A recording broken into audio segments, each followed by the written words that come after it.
Hello friends, online class में आपका स्वागत है। आज टॉपिक ले रहा हूं मैं मीटर सेतु, मीटर ब्रिज। मीटर सेतु या मीटर ब्रिज व्हीटस्टोन सेतु के सिद्धांत पर आधारित है। उपयोग कहां करते हैं इसका उपयोग अज्ञात प्रतिरोध ज्ञात करने में, इसके अलावा किसी चालक तार की हम प्रतिरोधकता भी इससे ज्ञात कर सकते हैं। पहली बात तो यहां से निकल के आई कि इसका किस सिद्धांत पर कार्य करता है। याद रखना है हमें, व्हीटस्टोन सेतु के सिद्धांत पर कार्य करता है। अब इसके बनावट की बात करते हैं।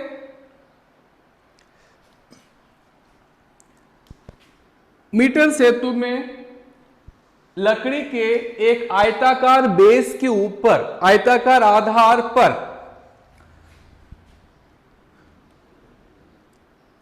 कॉपर से निर्मित 3 पत्तियां,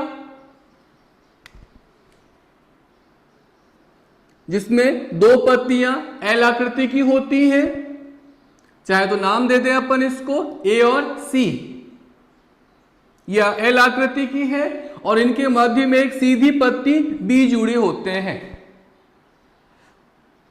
इसके बाद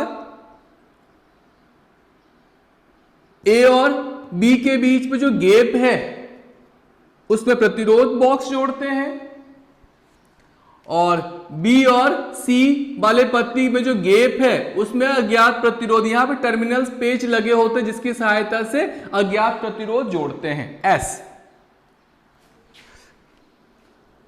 तार, ये पत्ती ए और सी से मैग्नीन या कॉन्स्टेंटन का 1 मीटर लंबा तार जुड़ा होता है। मैग्नीन या कॉन्स्टेंटन क्यों? मैग्नीन या कॉन्स्टेंटन मिश्र धातु है। इनकी प्रतिरोधकता अधिक और ताप प्रतिरोधक गुणांक कम होता है। रिपीट करता हूं, मैग्नीन या कॉन्स्टेंटन से निर्मित तारों की प्रतिरोधकता यानी विशिष्ट प्रतिरोध तो अधिक, लेकिन इनका ताप प्रतिरोधक गुणांक जो होता है कम होता है, जिससे ताप का इन पर विशेष प्रभाव नहीं पड़ता। यह खास बात होती है। इसके बाद इस तार एसी के समांतर में 1 मीटर लंबा एक स्केल जुड़ा होता है, जिससे हम संतुलन लंबाई ज्ञात करते हैं।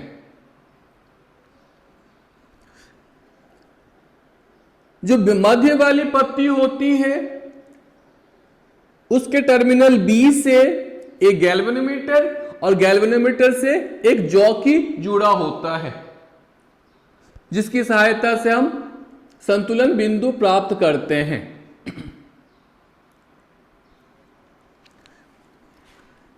टर्मिनल ए और सी के मध्य में एक विद्युत स्रोत, एक बैटरी कह सकते हैं, और एक कुंजी जुड़े होते हैं।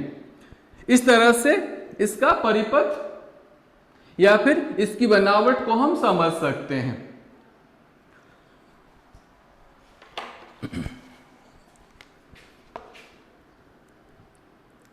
इसको हम व्हीटस्टोन सेतु में कन्वर्ट करके समझें।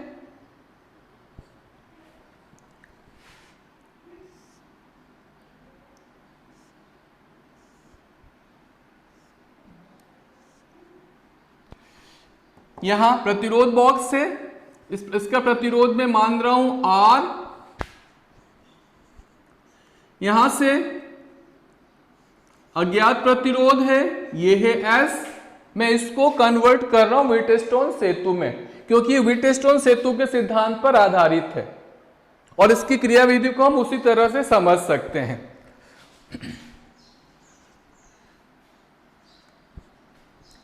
ये A और ये C, यहां से एक तार जुड़ा है, प्रतिरोध तार जुड़ा हुआ है इस तरह से।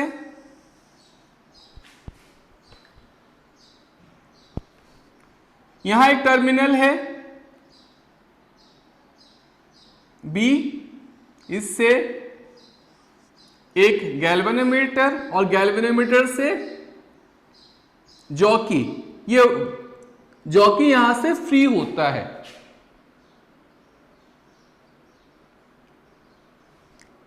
रीडिंग लेते समय हम इसको तार BC पर टच करवाते हैं और शून्य विक्षेप की स्थिति प्राप्त करते हैं।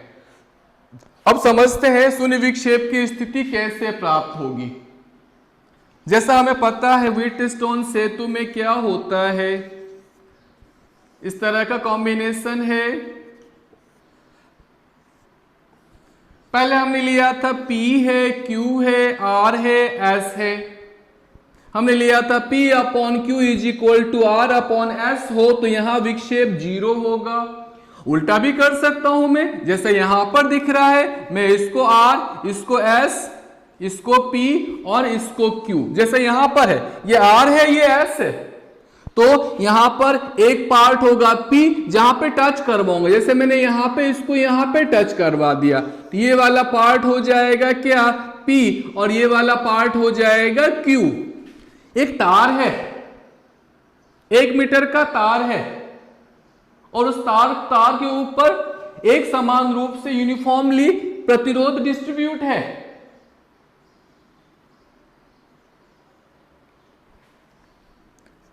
अगर हम मान लें इस तार के एकांक लंबाई का प्रतिरोध x है, मान लिया मैंने यहां पर एकांक लंबाई का प्रतिरोध x है,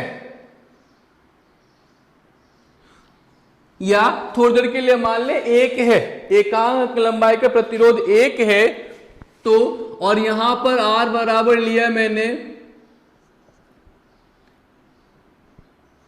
3 ओम, यहां पर लिया मैंने S बराबर 15 ओम, ये 3 ओम, ये 15 ओम, तो यहां पर मैं तार इसको कहां टच करवाऊं कि विक्षेप शून्य आ जाए।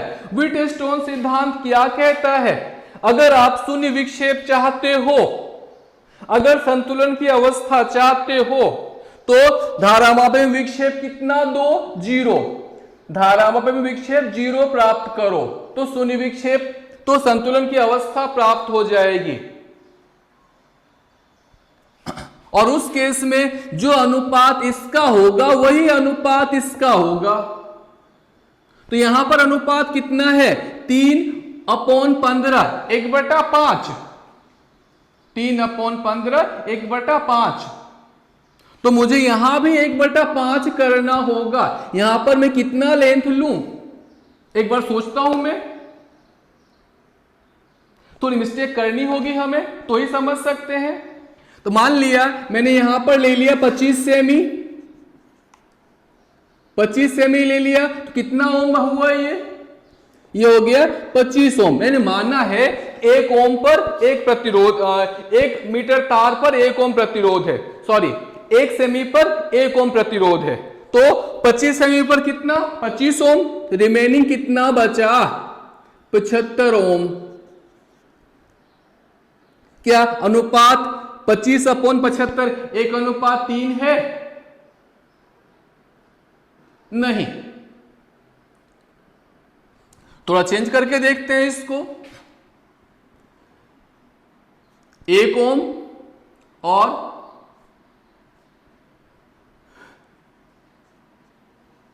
4 ओम। अब देखते हैं 1 ओम 4 ओम है तो यहां पर ये कितना हो जाए, अब लेके देखता हूं कितना होता है, अब भी नहीं बैठेगा। मुझे यहां पर अनुपात कितना चाहिए, यहां अनुपात चाहिए मुझे 1:4। अगर मैं यहां पर 20 सेट करूं ये कितना, ये होगा 80, 20/80 कितना, 1:4। अब सही है, मतलब यहां पर शून्य विक्षेप प्राप्त हो सकता है। इसी सिद्धांत पर यह काम करता है।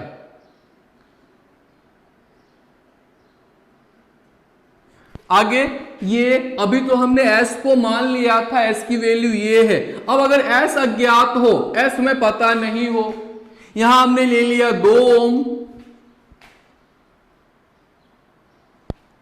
यहां हमने ले लिया 25 यहां पर हमने 2 ओम ले लिया, यहां एस मुझे पता नहीं कितना लिया है। अब मैं दोबारा रीडिंग लेता हूं और देखा मैंने यहां पर जैसे 25 सेमी पर इसको टच करवाता हूं, यहां पर शून्य विक्षेप प्राप्त हो जाता है। अगर ये 25 सेमी है तो ये कितना है? 75। अगर 25 है, पूरा तार है 1 मीटर का, तो रिमेनिंग अपने आप कितना हो जाएगा? 100 माइनस 25, 100 सेंटीमीटर माइनस 25 तो कितना? 75। शून्य विक्षेप मिल रहा है। वीटस्टोन सिद्धांत क्या कहता है? ये अपॉन ये बराबर ये अपॉन ये, 2 अपॉन एस बराबर 25 अपॉन 75। तो यहां से एस की वैल्यू क्या हो जाएगी? 25 या 75। एस की वैल्यू आ जाएगी मेरे पास 3 × 2, यानी एस बराबर कितना होगा? 6 ओम। इस तरह से हम अननोन रेजिस्टेंस की वैल्यू फाइंड कर सकते हैं। आगे, ये तो हमने क्रियाविधि समझा, आगे हम क्रियाविधि ले रहे हैं।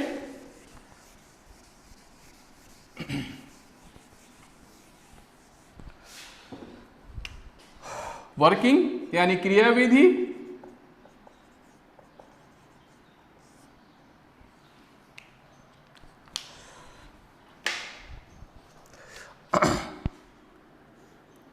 सबसे पहले कुंजी K को बंद करेंगे, प्रतिरोध बॉक्स में प्रतिरोध R ले लेंगे और जॉकी को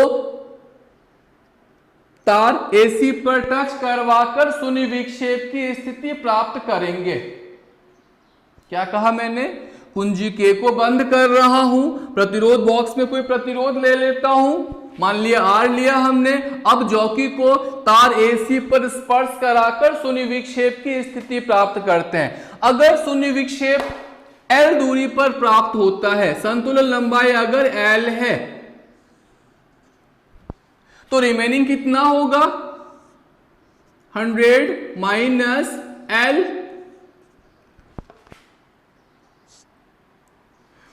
तार AC के एकांक लंबाई का प्रतिरोध माना मैंने X है। तार AC के एकांक लंबाई का प्रतिरोध माना X है। तो इसकी ये वाला अगर R है, ये वाला S है, जैसे अभी हमने समझा था, तो ये क्या हो जाएगा? P और ये हो जाएगा Q। तो X है तो तार AD का प्रतिरोध, मैं नाम दे रहा हूं इसको P, तो P बराबर क्या हो जाएगा? L × X। क्यों? क्योंकि एकांक लंबाई का प्रतिरोध X है, तो L लंबाई का प्रतिरोध LX। रिमेनिंग क्या? तार DC का प्रतिरोध क्या होगा? Q नाम दे रहे हैं इसको। Q बराबर क्या? लेंथ कितनी है? अगर ये L है तो रिमेनिंग कितना बचेगा? 100 minus L, 100 minus L × X। Wheatstone सेतु के सिद्धांत से ये जो स्थिति हमें मिली है वो शून्य विक्षेप की स्थिति है। तो मैं कह सकता हूं this upon this is equal to this upon this. तो क्या बोलूं? व्हीटस्टोन सेतु के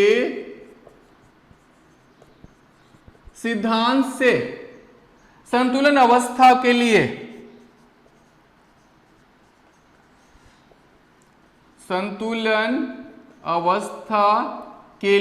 क्या होता है? होता है P अपॉन Q बराबर R अपॉन S। P क्या है? P की जगह लिखूंगा मैं LX, Q की जगह लिखूंगा मैं 100 minus L × X, this equal to R upon S। X से X कैंसिल, यहां पर S अननोन है, S की वैल्यू क्या हो जाएगी? 100 minus L × R upon L, और इस तरह से अज्ञात प्रतिरोध S की वैल्यू हम फाइंड कर सकते हैं। अब इसी के अंदर बात आती है इसकी लिमिटेशंस क्या है, इसकी सीमाएं क्या है, या इसके उपयोग के समय हमें क्या सावधानी बरतनी चाहिए।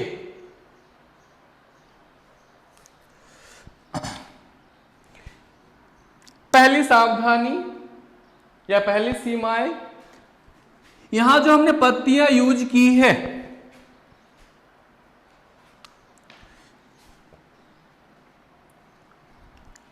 वो कॉपर से निर्मित है और उसका प्रतिरोध हम कहीं पर भी काउंट नहीं कर रहे हैं। हमने ये वाला प्रतिरोध लिया है, ये वाला प्रतिरोध लिया है, इस तार का प्रतिरोध लिया है, लेकिन इन पत्तियों के प्रतिरोध को नगण्य मानकर हमने छोड़ दिया है।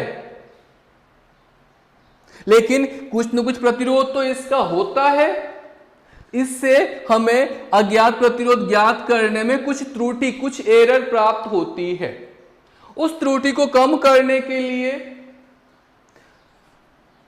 हमें प्रतिरोध बॉक्स और अज्ञात प्रतिरोध को आपस में बदलकर रीडिंग लेना चाहिए। मतलब एक बार हमने इसको ऐसे रीडिंग ले लिया, मान लिया अज्ञात प्रतिरोध का प्रतिरोध आया 3 ओम, उसके बाद अब S को इधर और R को इधर बदल दें आपस में और फिर से रीडिंग ले लें। और मान लो अब प्रतिरोध आ गया 3.2 ओम। अब जो अज्ञात प्रतिरोध आया मिला है वो 3.2 ओम आया है, तो इसका औसत हमें लेना होगा और औसत कितना आएगा 3 + 3.2 अपॉन 2, तो रिजल्ट आएगा 3.1 ओम, जो सही रिजल्ट होगा। इस तरह से इन पत्तियों के कारण जो त्रुटि आती है उसको हम कम कर सकते हैं। दूसरी बात, यहां जो तार कसे हुए हैं उसको भी हम यहां पर गणना में उपयोग में नहीं ले पा रहे हैं, उसको भी हम छोड़ देते हैं। इसको बोलते हैं अंत्य संशोधन, इसको कहते हैं अंत्य संशोधन।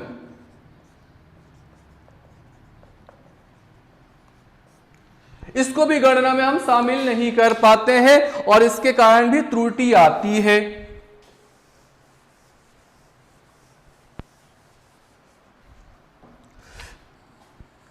इस त्रुटि को कम करने के लिए एक दूसरा उपकरण उपयोग में आता है जिसको बोलते हैं कैरी फॉस्टर सेतु। कैरी फॉस्टर सेतु, अगर हम ऐसे कुछ उपकरण होता है वो भी अगर हम वो यूज करते हैं तो यहां जो अंत्य संशोधन है उसके कारण त्रुटि नहीं आती है। थर्ड है